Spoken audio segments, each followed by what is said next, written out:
자, 요한계시록 18장 4절 말씀. 또 내가 들으니 하늘로부터 다른 음성이 나서 이르되 내 백성아 거기서 나와 그의 죄에 참여하지 말고 그가 받을 재앙들을 받지 마라. 요한계시록의 핵심 귀절 가운데 하나가 또 이 말씀입니다. 그러니까 이 말씀을 잘 우리가 이해를 하게 되면 요한계시록을 또 전체를 볼 수 있는 눈이 열리게 되죠. 요한계시록은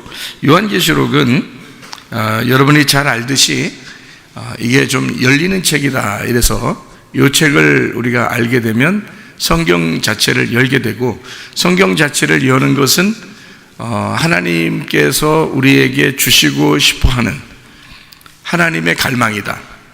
우리의 눈을 열고 우리의 귀를 열고 우리의 입을 열고 우리의 마음을 열어서 우리에게 뭘 알려주고 싶어 하는 거냐면 하나님 마음을 알려주고 싶어 하는 거예요. 그러니까 성경 공부하는 이유가, 그래서 성경을 공부하는 이유가, 우리가 또 성령을 받고 성령의 권능을 받는 그 이유, 그 목적이 뭐냐면 하나님의 마음을 알고자 하는 겁니다.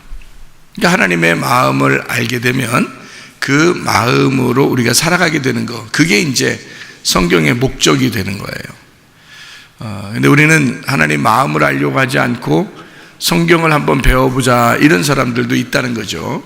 그러면 이제 머리의 지식으로만 성경을 알게 되니까 그건 좀 하나님께서 이제 의도한 거하고는 좀 다르죠. 하나님 의도한 건 우리 마음 안에 하나님이 같이 들어와서, 물론 우리의 생각으로도 하나님 마음이 이제 들어오기를 원하죠. 우리의 생각, 하나님의 생각이 우리의 생각으로 들어오고 하나님의 마음이 우리의 마음으로 들어와서 하나님과 함께 이렇게 생활하기를 하나님이 원하시는데, 그거를 이제 우리가 그걸 깨닫고, 요한계시록을 통해서 이 요한계시록은 열리는 책이라고 했으니까 이 열리는 책을 가지고 우리가 이 성경 말씀을 좀 하나님 마음의 문을 좀 알고, 우리도 마음의 문을 열어서 그 하나님을 이렇게 잘 받아들이고 영접해야 되겠다, 이제 그런 생각을 갖게 되는 거죠. 그러니까 성경은 성령과 능력이라 그렇게 말했어요. 그러니까 성령을 받으면 능력이 있어야 된다, 그런 말이죠. 그러니까 그게 이제 성령을 받는 것도 능력을 받는 것도 목적, 그 이유가 뭐라고요? 하나님 마음을 열고자 합니다. 우리 마음을 열고자 합니다. 그래서 결국에는 천국이라는 하나님을 우리 안에 모셔드리는 것이다. 우리도 그 하나님이라는 천국 안에 우리도 들어가는 것이고, 하나님이라는 천국이 우리 안에 들어오게 하는 것이, 그게 이제 하나님의 목적인 거죠. 예수님이 십자가 못 박혀 돌아가시고 부활하셔서 제자들에게 나타나 가지고 뭘 줬죠? 뭐라고 했잖아요. 제자들한테 뭐가 있을지어다 그랬잖아요. 평강이 있을지어다 그랬거든요. 그럼 그 평강이라는 게 뭐겠어요? 평강이 있을지어다, 그게 뭐겠어요? 그러면 그게 천국인 거예요. 그러니까 너희들에게 천국이 있으면 좋겠다, 그 말이거든요. 그러니까 부활하신 예수님이 평강인 거고, 평강이신 예수님은 우리에게 천국이신 겁니다. 그러니까 그렇게 천국을 가져라, 평강을 가져라, 이런 거죠. 아무것도 염려하지 말고 오직 모든 일에 기도와 간구로 너희 구할 것을 감사함으로 하나님 앞에 아뢰라. 그리하면 모든 지각에 뛰어난 하나님의 평강이, 그랬죠? 그 평강, 그 뭐냐면 천국이, 하나님의 천국이 너희 마음과 생각을 지켜줄 거다. 그게 이제 천국이거든요. 사실은 마음의 천국인데, 그러니까 예수님께서도 우리에게 너희 마음 안에 내가 들어가고 싶어 라고 그렇게 이야기하죠. 그러니까 신랑과 신부의 관계는 어떤 관계라고 그랬어요? 우리가 신부가 신랑 안에 있다가 그 신랑이 우리랑 결혼하게 되면, 그러니까 신부는 원래 신랑 안에 있었죠. 그런데 신랑이 그 신부 안에 들어오게 되면 그럼 그 결혼이라고 그랬잖아요. 우리가 신랑 안에 들어가 있는 거는 예수님이 이 땅에 오실 때 그렇게 우리를 품고 오셨다 그랬어요.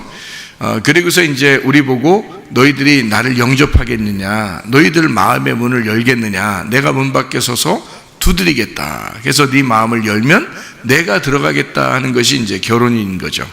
예수님과 우리와의 결혼식이다. 그러니까 우리는 주님 안에서 원래 있었어요. 하나님 안에 원래 있었던 거고, 우리 개인적으로 예수님을 영접하는 걸 결혼이라 그렇게 말하는 거예요. 그러니까 우리는 주님 안에 있는 것은 원래 있었던 거고, 우리 각자 개인이 우리 이제 예수님을 영접해서 입으로 고백하고 마음으로 믿고 이러면서 이제 주님이 들어오시는 거죠. 그러면 결혼이라 그러는 겁니다. 그 주님은 이 땅에 오실 때 아가페 사랑으로 오셨다고 그랬어요? 필레오 사랑으로 오셨다고 그랬어요? 네, 아가페 사랑으로 오셨다고 그랬어요. 그러니까 하나님이 세상을 이처럼 사랑하사 할 때 그 사랑이 아가페 사랑이에요. 그러니까 아가페 사랑, 하나님만이 할 수 있는 사랑을 아가페라 그러거든요. 그러니까 아가페 사랑을 가지고 이 땅에 오신 거예요.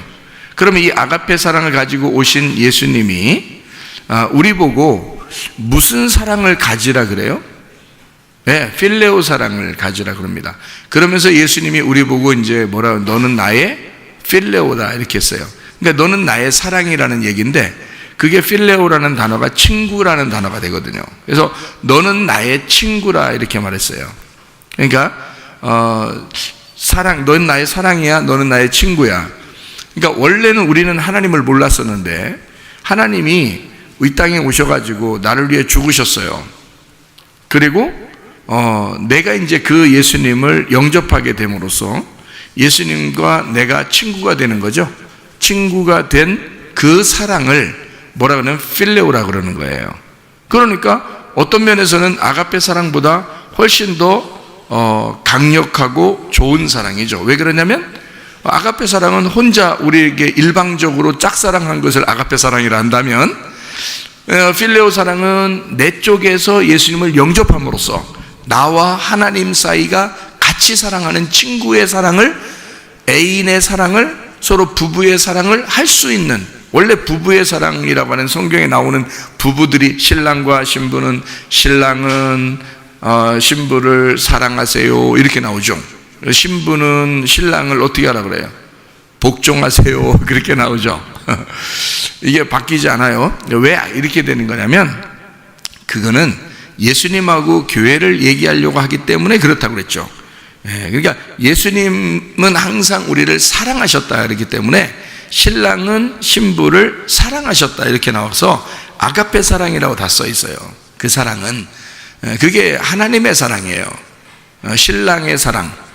그래서 에베소서 5장에서도 나오죠. 신랑과 신부는, 신랑은 신부를 사랑하고 신부는 신랑을 복종해야 된다 이렇게 나오는 것이, 여러분 여자들은 남자를 무조건 복종해야 됩니까? 그거 아니죠? 그럼 반대로 남자는 여자를 죽도록 사랑해야 됩니까? 무조건?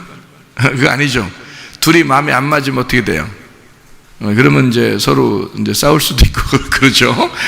근데 성경의 가르침은 어떻게 돼 있어요? 무조건 남자는 여자를 사랑하게 돼 있어요.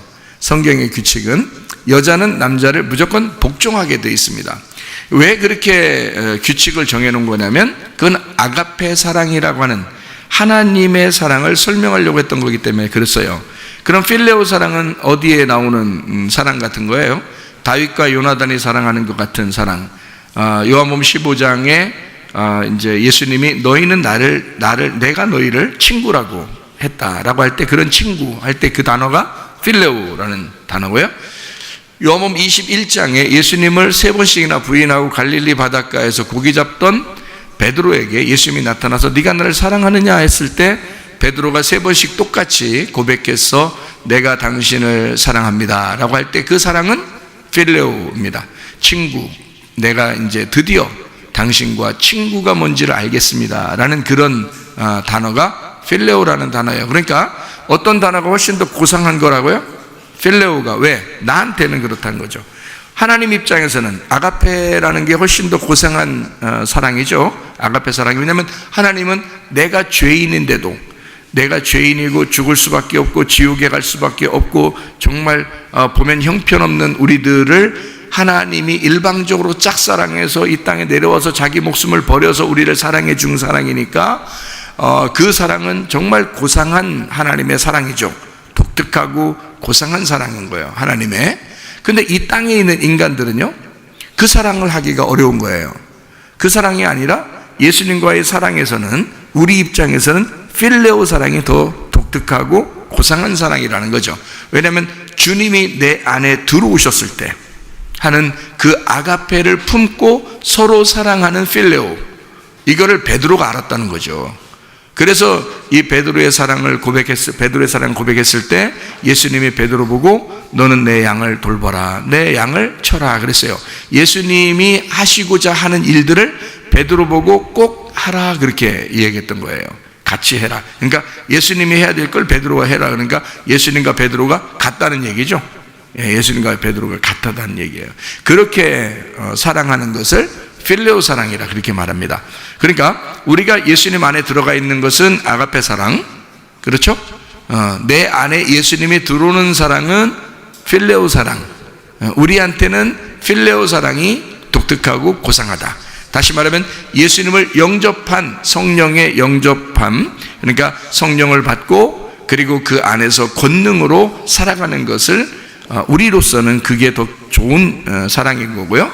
하나님 입장에서는 우리가 성령을 받든 권능을 받든 상관없이 이 땅에, 하나님이 이 땅에 오셔서 우리를 사랑하시는 그 큰 사랑이, 그게 고상한 사랑이라는 아가페 사랑입니다. 자, 여러분 이제 이 무슨 말인지 알겠죠? 그래서 성경에서는 아가페 사랑과 필레오 사랑만 나오게 돼 있어요, 성경에는. 그래서 왜냐하면 지금 제가 설명한 요거를 설명하려고 하기 때문에 그런 겁니다, 성경이요. 그러면 우리가 아시겠죠?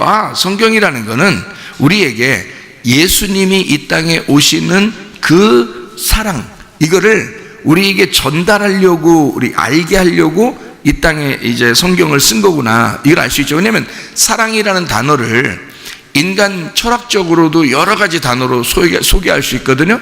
근데 성경은 그렇게 소개하지 않거든요. 아가페와 필레오 사랑만 소개를 하거든요, 성경에서는. 그 말은 이유가 있죠. 내가 예수님 안에 들어가 있고 그거 아가페 사랑, 예수님이 내 안에 들어오시는 사랑, 이걸 필레오 사랑, 이렇게 표현하려고 했던 겁니다. 그러니까 나를 예수님이 먼저 영접하셨고 그리고 죽으셨고 그리고 내가 그 예수님을 내 안에 품고 살아가는 것이다, 이렇게. 그러니까 내 안에 예수님이 계시면은 나는 천국인 거고, 나는 교회인 거고, 내가 신부인 거고, 예수님은 내 안에 계셔서 천국으로 살아가는 거다, 이렇게 되는 거죠. 그러니까 예수님이라는 그 예수님이 천국이니까요. 그러니까 예수님이 천국인데 그 예수님이 하나님인데 하나님이 말씀이거든요. 말씀이 예수님으로 오셔서 천국이에요. 그래서 우리가 말씀으로 천국을 누리는 것이다. 그러니까 말씀이 열려야 되는 거예요. 반드시 우리에게는 말씀이 열려야 하고, 이 말씀을 통해서 우리에게 천국, 우리의 속에 천국이 이루어지도록 해야 된다는 겁니다. 그러니까 말씀이 끊이지 않고 여러분을, 말씀이 계속 여러분에게 심겨진 말씀이 있어서 그 심겨진 말씀으로 계속 인도함 받는 하나님의 귀한 사람들 다 되시기를 바랍니다.